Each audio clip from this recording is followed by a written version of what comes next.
Waktu kita ngomongin pesisir Indonesia, coba deh jangan bayangin cuma sekedar garis tipis di peta. Bukan. Ini tuh sebuah dunia yang hidup. Sebuah perbatasan magis di mana daratan dan lautan nggak cuma ketemu, tapi bener-bener menari bareng. Oke, siap? Yuk kita selami bareng dunia yang luar biasa ini. Pasti kan, yang langsung kepikiran itu hamparan pasir putih, dengerin suara ombak, lihat sunset yang keren banget. Pokoknya tempat liburan yang sempurna. Dan itu semua bener kok. Tapi, itu baru kulitnya doang. Soalnya gini, di balik pemandangan cantik itu, wilayah pesisir adalah salah satu ekosistem paling produktif dan paling penting di planet kita. Anggap aja kayak persimpangan super sibuk, tempat energi dari darat dan laut tabrakan, dan dari situlah justru lahir kehidupan buat ribuan makhluk hidup. Oke, biar kita semua satu frekuensi nih, wilayah pesisir itu sebenarnya apa sih? Menurut definisi resminya, ini jauh lebih luas dari sekedar bibir pantai. Jadi bayangin ada interaksi dua arah. Ke arah darat, itu sejauh pengaruh laut masih kerasa, kayak pasang surut. Dan ke arah laut, itu sejauh pengaruh daratan, misalnya aliran air tawar dari sungai, masih ada. Ini penting banget buat kita paham. Biar gampang, kita anggap aja kita lagi mau jalan-jalan singkat. Nah, ini peta kita. Kita bakal mulai dari daratan, nembus benteng pertahanan namanya mangrove. Terus kita nyelam dikit, ngelewatin padang rumput bawah laut yang subur, dan puncaknya kita bakal sampai di kota metropolis bawah laut, yaitu Terumbu Karang. Nah, yang paling penting buat diingat, mereka bertiga ini satu tim, nggak bisa dipisahin. Oke, pemberhentian pertama kita, para penjaga di garis paling depan. Mereka inilah yang kerja 24/7 buat melindungi daratan dari gempuran lautan. Nah, di garda terdepan ini ada dua pahlawan utama kita, hutan mangrove dan estuaria. Mangrove itu ibarat benteng alami dengan akar-akarnya yang super kuat dan rumit, mencengkram lumpur biar daratan nggak longsor. Kalau estuaria, ini gerbang pencampurannya. Disinilah air tawar dari sungai yang kaya nutrisi ketemu sama air asin laut, menciptakan semacam sub kehidupan yang unik dan subur banget. Dan hebatnya mereka tuh multifungsi banget. Ini bukan cuma soal jadi tameng fisik dari badai atau tsunami. Ini juga soal isi piring kita loh.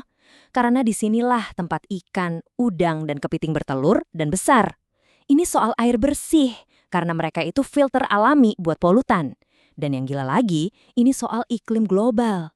Bayangin, mangrove bisa nyimpen karbon sampai 1.000 ton per hektar.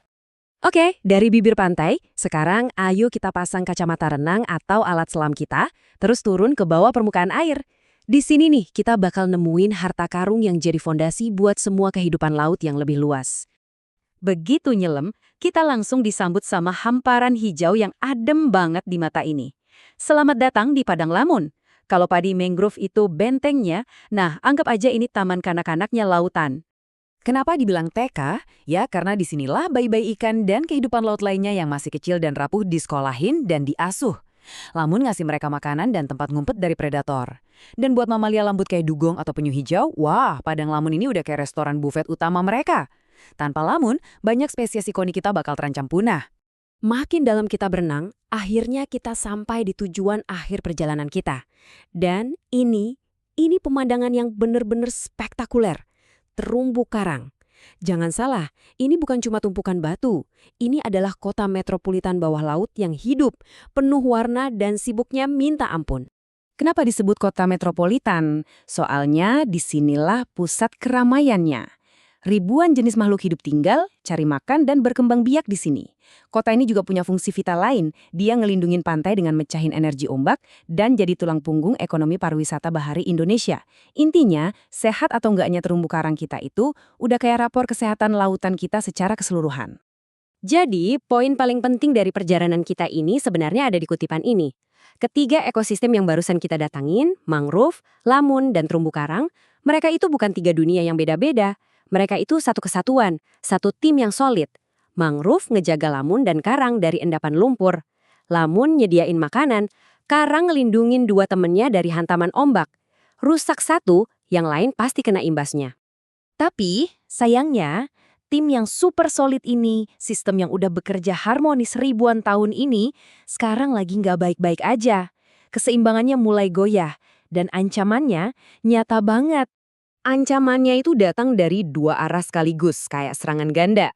Dari skala lokal, ada aktivitas kita sendiri, reklamasi yang ngegusur habitat, buang sampah dan limbah sembarangan, sampai cara nangkep ikan yang rusak kayak pakai bom. Nah, dari skala global, ada perubahan iklim. Permukaan laut naik, suhu air jadi lebih hangat, dan bikin karang kita stres sampai memutih dan akhirnya mati. Biar gak ngawang-ngawang, kita lihat data aja langsung. Ini studi kasus dari kawasan Pantai Indah Kapuk. Lihat deh angkanya baik-baik. Seiring area mangrove-nya menyusut drastis dari 150 hektar jadi tinggal 50 hektar, tingkat abrasi atau pengikisan pantainya melonjak lebih dari 3 kali lipat. Koneksinya jelas banget kan?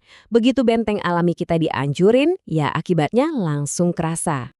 Oke, ini emang gambaran yang bikin khawatir. Tapi jangan pesimis dulu. Kabar baiknya cerita ini belum selesai. Dan akhir dari cerita ini ada di tangan kita semua. Karena solusinya ada dan sedang diperjuangkan. Salah satu strategi G2-nya itu disebut pengelolaan wilayah pesisir terpadu atau ICZM. Kata saktinya di sini adalah terpadu. Artinya semua pihak harus duduk bareng. Nggak bisa lagi pemerintah jalan sendiri, ilmuwan sendiri, atau masyarakat sendiri. Semua harus kerjasama buat cari jalan tengah terbaik yang nyeimbangin kebutuhan ekologi, ekonomi, dan sosial. Nah, strateginya itu berdiri di atas 3 pilar utama. Pertama, kita benerin lagi apa yang udah rusak, misalnya dengan nanam mangrove lagi. Kedua, kita bikin aturan main yang adil, kayak nentuin zona mana yang boleh dan nggak boleh dijamah. Dan yang ketiga, ini yang paling krusial, libatkan masyarakat lokal, karena merekalah penjaga utama dan yang hidupnya paling bergantung sama kesehatan pesisir. Terus, usaha ini berhasil nggak? Jawabannya, berhasil banget dan dampaknya nyata. Lihat aja grafik ini. Nanam mangrove lagi itu terbukti bisa ngurangin dampak banjir sampai 40%, ngeredam energi ombak hampir 70%. Dan pastinya, bikin populasi ikan naik lagi. Ini bukan cuma angka ya. Ini artinya rumah warga lebih aman, pantai jadi terlindungi, dan nelayan bisa punya penghasilan lagi. Jadi, perjalanan kita udah sampai di akhir. Dari si benteng mangrove yang kokoh, taman bermain ikan di padang lamun, sampai kota metropolitan terumbu karang.